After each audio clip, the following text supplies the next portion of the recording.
pediram para falar 5 minutinhos sobre Jorge Sanginés. Na verdade, eu teria muitas coisas para dizer sobre ele, um dos grandes cineastas da América Latina. Eu diria que Sanginés é um dos 5 ou 6 cineastas mais importantes da segunda metade do século XX na América Latina. É consenso dizer que ele é o cineasta boliviano mais importante da história desse país também. Ele começou a filmar nos anos 60, né, na Bolívia, alguns curta-metragens. Um deles é particularmente conhecido até hoje, né, o filme Revolução, de 1963. Nos anos 60 ele também tentou desenvolver com outros cineastas uma institucionalidade cinematográfica no país, na Bolívia, mas ele, sobretudo, vai ser conhecido nessa época a partir dos trabalhos cinematográficos que ele vai fazer com o grupo Ucamau, né? Um grupo criado pelo Sanginés e outro cineasta chamado Oscar Soria, tremendamente importante também para a história do cinema boliviano. No grupo Ucamau, Sanginés vai realizar alguns dos primeiros longa-metragens filmados em línguas indígenas na América Latina. De fato, ele filma Ucamau em 1966. Esse longa-metragem tem o mesmo título que o nome do grupo, né? Esse filme é feito em língua aimara. Depois, em 1969, ele vai filmar Jaguar Malco, né, o sangue do Cóndor, em língua quechua, né? Esses 2 longa-metragens são, sem dúvida, a produção mais importante dele nos anos 60. Já em 1968, ele vai conseguir uma primeira consagração internacional no Festival de Mérida, na Venezuela, onde ele será já considerado como um dos nomes mais importantes do chamado Novo Cine Latino-Americano, né? Aquele projeto de intercâmbios cinematográficos dos anos 60 e 70 na América Latina, né? No Festival de Mérida, ele se caracteriza por um posicionamento bastante radical dentro dos debates teóricos sobre o cinema latino-americano, né? Ele diz que já passou a hora de fazer um cinema de denúncia, né? E que teria chegado o momento de fazer um cinema que indicasse quais são os responsáveis das diferentes violências que padeceriam os povos latino-americanos, que indicasse fortemente quais seriam os caminhos a seguir para conseguir superar essas situações de desigualdade ou de governos autoritários, né? E como se encaminhar para uma via mais bem revolucionária. Sanginés sempre vai se interessar, na carreira dele, pelos povos originários, pelas comunidades originárias, né? As comunidades indígenas, particularmente da Bolívia, também do Equador, né? Podemos falar um pouco do altiplano. Ele vai querer se aproximar deles, vai querer conhecer e representar cinematograficamente a sua cosmovisão, as violências que tem sofrido durante séculos, mas também querer mostrar a resistência dessas culturas, né? E para isso, nos anos 70, sobretudo nos 70, ele vai tentar também desenvolver estéticas que tentem dar conta dessa cultura, dessa cosmovisão, né? Trabalhar com a comunidade para tentar alcançar uma certa expressividade audiovisual que seja próxima da cosmovisão indígena, né? Isso significa repensar os planos, por exemplo. Isso significa trabalhar bastante com planos sequência. Isso significará para ele também abrir mão de protagonistas individuais, começar a trabalhar mais com a coletividade, né? E tudo isso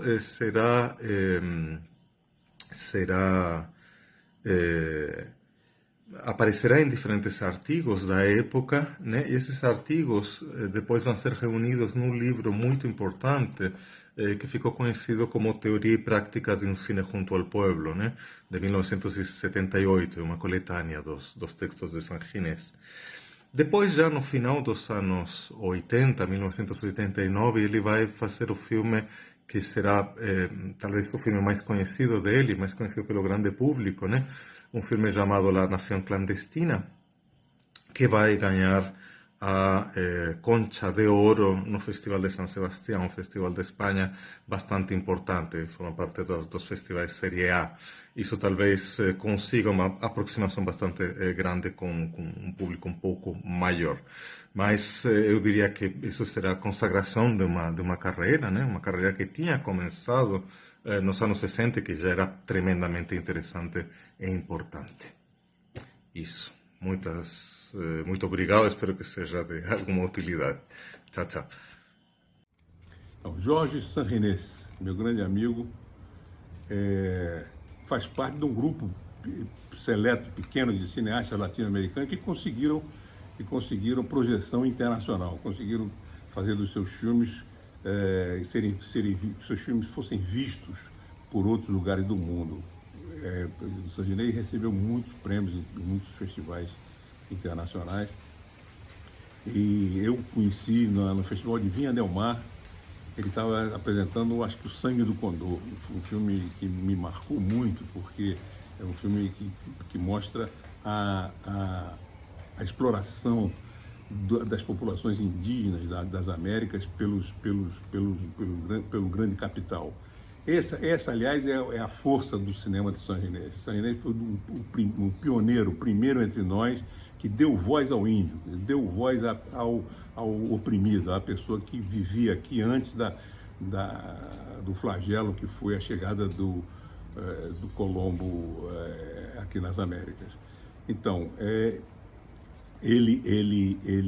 um belo dia, ele apareceu na minha casa, estava perseguido na Bolívia, no início da década de 70, ele estava perseguido na Bolívia e apareceu aqui em casa com a mulher, com as latas de filme que ele tinha conseguido trazer para montar aqui em casa. Eu tinha uma moviola aqui embaixo e ele vinha, durante o dia ele sumia, ninguém via a cara dele, e de noite ele montava, passava a noite inteira montando. Eu tenho a impressão que era o Fuera de Aquí, não sei qual filme era, mas eu tenho a impressão que era Fuera de Aquí.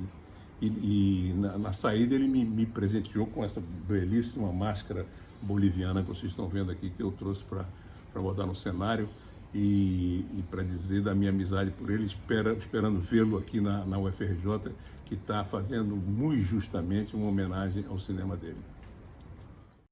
É um prazer e uma honra estar participando desses 20 anos de Forcine. Eu, que fui professor universitário de cinema durante 41 anos, fui convidado agora para fazer uma homenagem ao meu querido amigo Jorge Sanginés, cineasta boliviano que aprendi a admirar nos anos 70, quando eu morava no Chile, e eu tive a oportunidade de, pela primeira vez, ver um filme boliviano. E o cinema de Sanginés me desconcertou, porque eu não estava acostumado com aquele tipo de linguagem, nem aquele tipo de temática. Era o lado da história da qual eu convivia. Eu conhecia já alguns outros autores, mas todos europeus, inclusive o nosso guru comum, saudoso Joris Ivens. Mas cinema boliviano eu não conhecia, e cinema falando de índios, muito pouco. Os filmes de índio que eu conhecia ou eram os norte-americanos, que os indígenas eram os bandidos e os colonizadores brancos, os heróis. E aqui no Brasil existiam os filmes do Serviço de Proteção ao Índio, em que eu via filmes antropológicos e tal, mas eu não conhecia o cinema ficcional que tratasse da questão indígena. Jorge Sanginés me apresentou esses filmes. Eu os assisti em Santiago do Chile, onde eu fui morar no final dos anos 70, e durante o resto da minha vida eu convivi com esses filmes. E início dos anos 80, já aqui no Brasil, um dia o Cosme Alves Neto, curador da Cinemateca do MAN, saudoso diretor, amigo querido, apareceu na minha casa em Vila Isabel com aquela figura esguia, magra, alta, que era Jorge Serrenez. Ficamos conversando, eu tive muita honra e muito prazer de conhecê-lo pessoalmente. Tomamos uma cachaçinha, lá para as tantas resolvemos dançar, e foi a coisa mais divertida do mundo ver aquela figura alta, magra, esguia, tentando dar uns passos de samba. Ele era uma figura, ao mesmo tempo, muito séria, estudou filosofia, fez muitos cursos, teve uma formação cultural muito ampla, mas ele também era um cara da vida, um cara que gostava dos prazeres, das convivências saudáveis com os companheiros da América Latina. Reencontrei Sarrinês algumas outras vezes. Em 82 conheci em La Havana a companheira dele, é também cineasta, Beatriz Palacios, e dessa convivência intensa pela militância do cinema político, pude aprender a conhecer um grande cineasta, e mais do que um grande cineasta, uma outra linguagem para o cinema.